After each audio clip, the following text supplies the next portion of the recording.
அந்த பணம் வாங்கி 45 நாட்களுக்குள்ள நீங்க அதை திருப்பி அந்த பேங்க்குக்கே return buy now pay later இந்த ஒரு ஆப்ஷன் புதுசாக இன்ட்ரடியூஸ் பண்ணியிருக்காங்க. குறைஞ்சது 3%லேருந்து 36%, 28%, 36% வரைக்கும் பெர் இயர் டோட்டலாக உங்களுக்கு இன்ட்ரெஸ்ட் அதில் போட போகிறோம். இதனால் என்ன பெனிஃபிட்னா, நீங்கள் காசே இல்லாமல் ரூ. காசு கூட இல்லாமல் நீங்கள் இருக்கிற காசை ஒரு 5000 சம்திங் நீங்கள் ட்ரான்ஸ்ஃபர் பண்ணிக்கலாம். பேலன்ஸ் 15,000 கிட்ட நீங்கள் இப்போ ஆன்லைனில் பர்ச்சேஸ் பண்ணிக்கலாம். உங்களையே கடன் வாங்க வைக்கிறாங்க. தயவுசெய்து இது ட்ராப்புன்னு புரிஞ்சுக்கோங்க. உங்களையே மிடில் கிளாஸ்லேருந்து கூடிய சீக்கிரம் லோவர் மிடில் கிளாஸ் இல்லை புவர் ஆகிறதுக்கு எல்லாருமே பிளான் பண்ணுறாங்க. சரி, அவன் பிஸ்னஸில் ஏர்னிங்ஸ்க்கு தான் பண்ணிகிட்ருக்காங்க. இந்த 36% இன்ட்ரெஸ்ட்னா ரூ. 1,00,000 36,000 interest.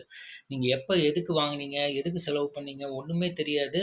At the end இன்ட்ரெஸ்ட்லேயே life வந்து முடிஞ்சிடும். ஸோ இந்த ஒரு விஷயமே தேவையில்லை.